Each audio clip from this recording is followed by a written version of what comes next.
Guys, this was the episode I have been waiting for so long. Oh my god, I love the Shield of Rage.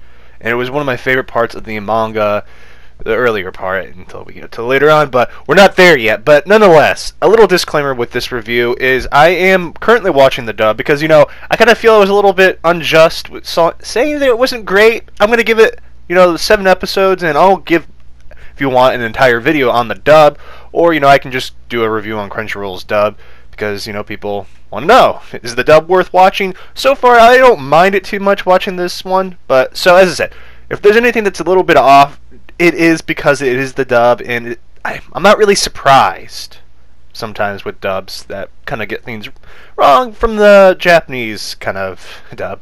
But anyway, so we're going to start off with the review. We see Nafumi's working on jewelry for Philo and Raphatilia. I thought it was quite adorable. It kind of shows he's slowly starting to warm up to them. And they're, of course, asleep. He did it when they were asleep because he doesn't want them to find out. Philo actually wakes up, and Nafumi kind of plays it off, oh, yeah, just I'm checking up on you kind of thing. And it shows that he's still hesitant to get close to anyone. And I can't blame him. I really can't. And he kind of just... This is his way of showing he kind of cares about them. Well, this shows us how much he cares about them. But we see the old lady walking. Someone did say, careful, we're going to need that old lady. And yeah, I didn't want to say anything because I'm like, it's better off one of those things you guys should find out. But you see Nafumi feed her son and, her, and she warns them to turn back from the village because they will die. It's been hit by a plague that they don't know how it's happened. So Nafumi obviously goes to the village because, you got to charge head on. kind of thing. And we see one of the villagers recognize Nafumi and gets the village doctor that's currently running the village because the village head is sick. And he kind of shows up in time. And we see that a lot of people are hurt by this plague and have been consumed by it. And Nafumi actually has to give them, this is how severe it is, the medicine by his own hands to use his shield. And we see the old lady kind of paying respects to the people that have fallen. Nafumi gets 57 silvers, and Nafumi sees that he kind of has to help these villagers because if he straight out just said, hey, you have to, it's either you're going to run through your money or I can get rid of it right now. And yes, he may have been a little bit bitter, but as I usually say, you have to remember, he's in a world that rejected him. He's going to be bitter. That's just how he is going to be for a while. I'm pretty sure most of you would probably be the same way. But that's just who Nafumi is in the beginning. He's kind of like the anti-hero. I know a lot of people are like, oh, Goblin Slayer's the anti-hero. No. And if we had a battle between Goblin Slayer and Nafumi would wipe the floor because Goblin Slayer's just... Enough of Goblin Slayer. More of this. But we see that the plague is coming down from the mountain and it's being caused by something. And we find out it's the dead dragon that, Ren didn't take care of. Yeah. Ren, as we can see, Ren still thinks this world that he's in is a video game, and this is kind of a good contrast to show the difference between Nafumi and Ren. Ren and all the other heroes live in this fantasy world, literally fantasy in their head, while Nafumi realizes this is serious, this is a bad situation, we need to get this done kind of thing. He's down to earth, and it's going to show a lot more towards the end of the season of this anime. Do I think it's going to get in this season? I hope it does, because I love this series. But, we see the mountains kind of filled with monsters, and the mountain's just an extremely dangerous place that adventurers don't want to go to, because most of the time if they go there, they're going to die. And we see the royal court was going to be summoned, but they're really useless because they're busy, and it just shows how useless they are. And Nafumi decides he's going to help. He charges 500 silver to help, and the nurse says Nafumi's not a savior, and he, as much as people I know are going to get upset of him being so bitter, he's honest. That's the thing I have to respect about him. He goes, I've never asked anyone to be called a savior. He's true. He's true. Telling the truth there, right? I can't deny that. Like, yeah, I don't recall him saying that. So, of course, he sets off to the mountain, and they couldn't leave the wagon behind because of Philo. Philo wanted her wagon, and Nafumi gives Philo a speed boost so they can get past the monsters, because if they fought the monsters, they'd be there for a while. And I just love how Philo's literally just Sonic the Hedgehog right now. Just zoom right through, and we see the dragon corpse, and we see Philo eating berries because she saw the dragon, well, the dragon's body, and I'm just like, you freaking monster. Holy crap. oh god. And we see the dragon slowly start to come back to life, and it's at that moment Nofumi knew he done messed up, kind of thing. But yeah, it's a zombie dragon, and the thing they kind of left out, I will inform you, obviously, since I've take the time to research this stuff, is a zombie dragon's actually 2 times stronger than it was alive, and it kind of makes sense. And the little thing I want to keep paying attention to I want you guys to pay attention to is Nofumi is level 37, Raphatilia is 39, and Philo is 38, and Raphatilia right now is 1 level away from actually having to class up, or prestige, in the sense, or light level, as Destiny players would know.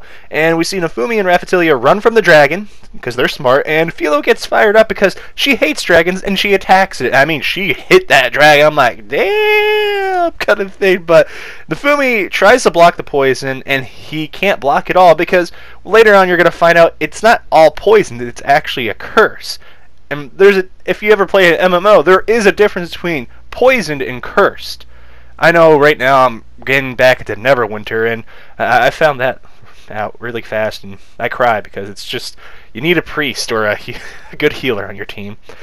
Well, you need both, honestly. But yeah, so we see Philo keeps attacking this dragon head on, and she did the joke from my last video. She's a meathead. She doesn't think first, kind of thing. And she gets, she does get eaten. And then you see this big gush of blood, but we'll wait for that towards the end of this review. So Nofumi now is having this flashback of raising Philo. He starts to slowly go into his rage, and we start to see this shield start to have the smoke, and he's going to unlock again his curse series. And Nofumi does not want to lose anymore. This man has lost so much, and it's just, you feel for him at this point, and he wants power to avoid losing more from his life. And I don't blame the guy, and he starts to remember that he is in a world that rejected him, and he hates this world, and his eyes start to actually turn red, and he starts to walk to the dragon. The dragon hits Nofumi, but it's no use, and he finally uses the Shield of Rage. Oh my lord, this was beautiful. Yes, the manga is always going to do it a lot better because they have more time to work on this stuff.